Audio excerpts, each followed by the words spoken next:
ममता बेचैनी में है और यही बेचैनी है कि वो घबराहट में देश में आग लगाने की बात कर रहे हैं। अब देखिए श्याम रजक के साथ फिर क्यों अपमान किया गया।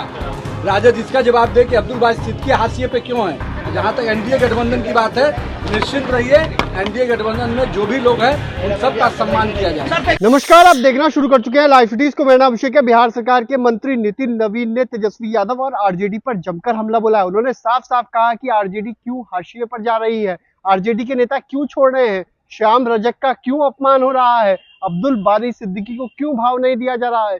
कई तरीके के सवाल उठाए। उन्होंने साफ साफ कहा कि जो लालू तेजस्वी के आगे पीछे करते हैं उनको आगे बढ़ाया जाता है, लेकिन जो मेहनत से कार्यकर्ता काम कर रहा है उसको ये लोग आगे नहीं बढ़ाते हैं। वहीं बंगाल की घटना को लेकर लगातार हमलावर है और साफ साफ कहा कि बंगाल में जिस तरीके की घटनाएं हो रही हैं वो चिंताजनक है। लगातार वहां महिलाएं सुरक्षित ही नहीं है। क्या कुछ कह रहे हैं बिहार सरकार के मंत्री नितिन नवीन, पहले आप वो सुनिए। तो जलाने का रास्ता निकाल दिया और कहीं न कहीं बंगाल को लोगों को धर्म के आधार पर जो अपमानित करने का काम किया है, आज बंगाल की पूरी डेमोग्राफी को जिस ममता दी ने बर्बाद किया है, आज कहीं न कहीं समाज में आक्रोश है। अब वो इस आक्रोश से भयभीत होकर पूरे देश में आग लगाने की बात कर रही हैं। तो देश में नरेंद्र मोदी की सरकार है और नरेंद्र मोदी के रहते देश की एक एक जनता की सुरक्षा की चिंता मोदी सरकार कर रही है। बंगाल में रहने वाले हमारे लोग जितने भी हैं वो भी जानते हैं कि भारतीय जनता पार्टी की सरकार है और भारतीय जनता पार्टी पूरी तरह से देश में अपने लोगों के सुरक्षा की चिंता करेगी।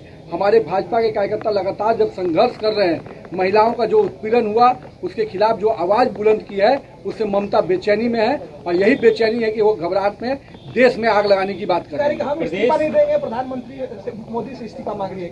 मतलब जो जिस राज्य में महिलाओं के साथ इतना बड़ा घटना घटता हो, उस राज्य का मुखिया उसको बचाने में लगा हो और एक महिलाओं का अपमान करने का विषय बना, तो ये कहीं ना कहीं दिख रहा है कि जो महिला मुख्यमंत्री होकर वहाँ बैठी हुई हो और महिलाओं के साथ अपमान होता हो, उसको उसकी रक्षक बनी हुई अपराधियों का संरक्षण देती हो, वो महिला कहीं न कहीं बंगाल की जनता उस ममता बनर्जी को जवाब देगी। अब देखिए श्याम रजक के साथ फिर क्यों अपमान किया गया।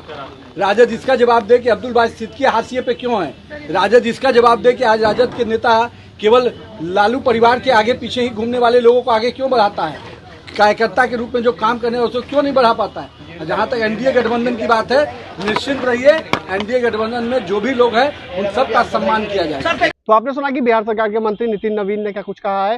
बिहार सरकार के मंत्री नितिन नवीन खूब गुस्से में है। आरजेडी से लेकर बंगाल की ममता सरकार पर जमकर हमला बोला है और साफ साफ कहा कि बंगाल असुरक्षित है, महिलाओं के लिए तो असुरक्षित है। जिस तरीके की घटनाएं वहां हो रही हैं, शर्मसार कर देने वाले घटनाएं हो रही है, लेकिन बंगाल सरकार चुप्पी बैठे हुए हैं। और तो और वहां जो प्रदर्शन कर रहे हैं उन पर लाठियां बरसाई जा रही हैं, गोलियां चलाई जा रही है, ये गलत हो रहा है। तेजस्वी यादव और आरजेडी पर जमकर हमला बोला है, क्योंकि आपने देखा होगा कि बीते दिनों जो आरजेडी के कद्दावर नेता थे श्याम रजक, उन्होंने पार्टी छोड़ दी है और नई पार्टी में शामिल होने की बात कही जा रही है। ऐसे में उसको लेकर साफ साफ कहा है बिहार सरकार के मंत्री नितिन नवीन ने कि आरजेडी के नेता जो अपमान किया जा रहा है, उनके साथ भेदभाव किया जा रहा है, जो लालू तेजस्वी के पीछे चलते हैं सिर्फ उन्हें ही भाव दिया जा रहा है। तो भाई रियल लाइफ के साथ